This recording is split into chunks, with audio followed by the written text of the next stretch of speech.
Here. What happens, and you hear about this story so many times, beautiful young ladies all of a sudden find themselves at a bus depot that somebody befriends them. What are they looking for? They're not looking to befriend them, they're looking to destroy them.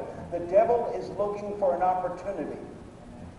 And he's looking against you to hurt and destroy you and your family. You have to understand that. And then what he does, it's quite amazing what he does. He looks for those that have separated themselves. What happened to that young girl at the bus terminal? She separated herself from home and family. What happens when you separate yourself from the body of Christ? You see, it's so important. You see, I've said it a number of times. The fact is that when someone is going through something, they should have to go through every one of us. If the body of Christ can become unified, something happens. Your problem becomes our problem. Your joy becomes our joy.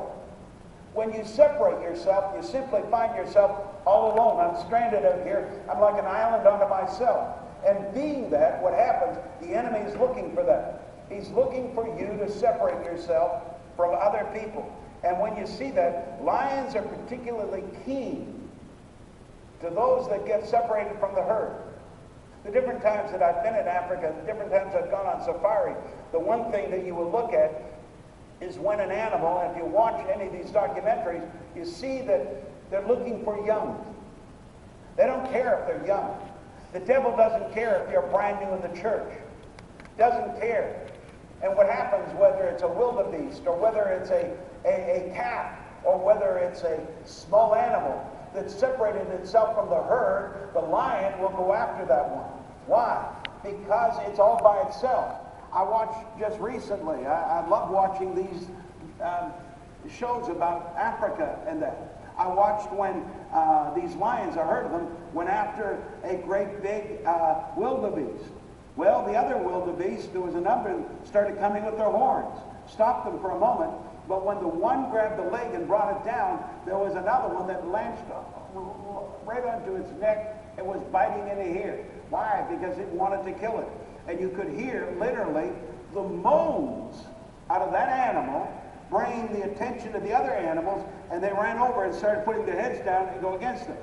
But it was too late. There was about 4 lions upon this poor thing and was killing it. That's the ways of nature. But you have to understand something.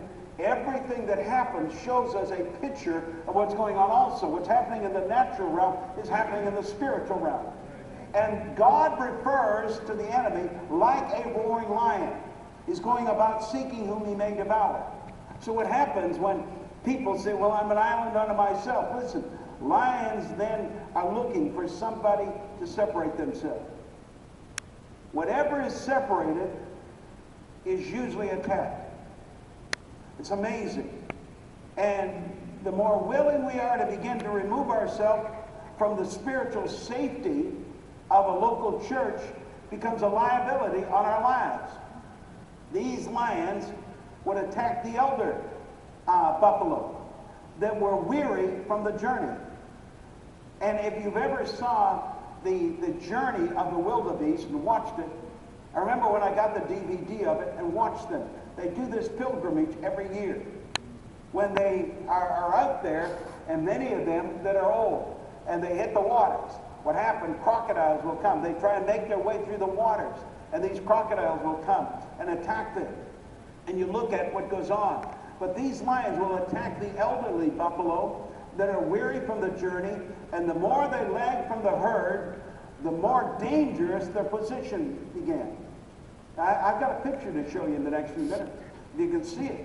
The same was true for the small, innocent, immature elephant. You have to understand that you got a 10-ton elephant. And when that elephant comes and puts its foot down on the ground, it makes all of a sudden imprints right into the ground. And the lion doesn't attack because of the toughness of that. Doesn't attack a rhino because that rhino is so powerful. Tons of mass. And when it can put those horns down, it comes after you. You get out of the way.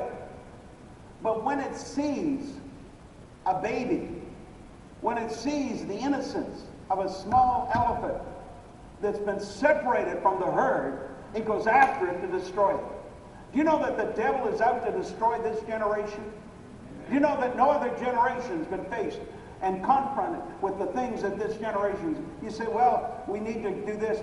Listen, the stuff and the ways that the enemy is working today has never been seen on the planet before. The devil knows his time is short, and he's coming against this generation to destroy it. That's his job. Don't blame him for it. That's his nature, is to destroy and kill you. Now he refers to it as a lion, like a lion. Lions do not necessarily attack elephants, adult animals, but when the cubs are separated, that's what the game the lion plays. And over the years, if you can watch, something's happened in the church. Spiritual, lethargic, apathy, complacence destroy many people.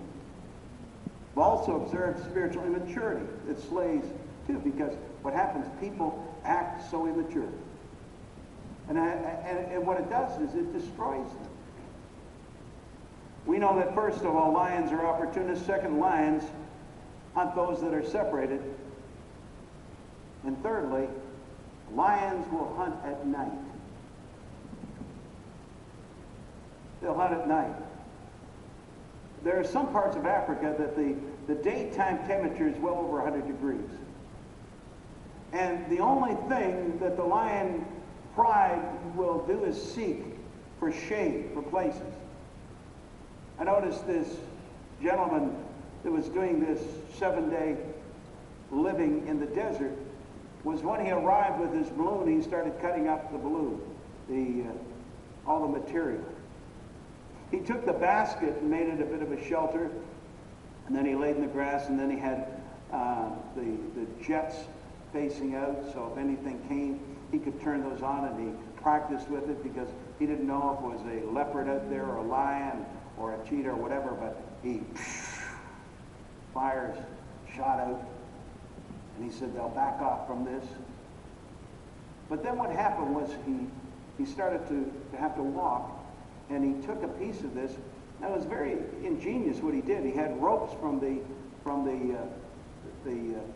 whole project of what he's doing in this balloon, and had all these ropes. So he cut the ropes up. He takes a piece of this, takes like a rock or something, puts it inside, wraps the rope around it, and he makes himself a hammock out of it. And so that he can be up off the ground. And the reason he had to be up off the ground was of the snakes and the scorpions. Well, go to our place in Phoenix and you'll find that there's lots of scorpions. We have a guy come every month to spray the house. The reason he sprays the house is the scorpions are there. And the small ones are worse than the big ones, because they give you a pretty nasty bite. But he was afraid of that. Well, the thing is, he got himself up off the ground and had this, and then the rain came down so heavy. And I watched as this was taking place, and he was concerned about, he had these couple of chemicals, and he just put on the wood, and fire would start. I thought, boy, this is better than rubbing sticks together.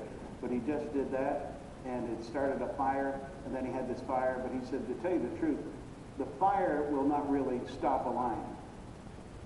The fire is not going to stop a hyena coming.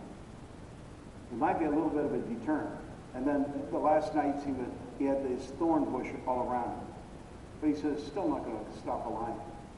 It's still going to come if it wants to come. And I looked at it and I thought, isn't that amazing? Because when you realize what he's looking at, and after the sun has set, and that's when you saw this light on his face, and he says, now these female lions are out and they're devastating. 8, 9, 10 in a pack. And they come out because they're hungry. And what they do is they move out, they work under the cover of darkness, and it's during the night that they complete with such, they have to go against the hyena. And it's amazing, if a lion has a sworn enemy, it's the hyena, because they hate one another. But the hyena has such a powerful jaw, they can break bones and crush things. And it's amidst of this darkness that the lion moves out in secrecy to prey upon the unsuspecting herd of buffalo, bezel down zebras, and so on. Now, let me tell you something. that most people that get in trouble, most of the murders that are taking place, are usually in the wee hours of the morning.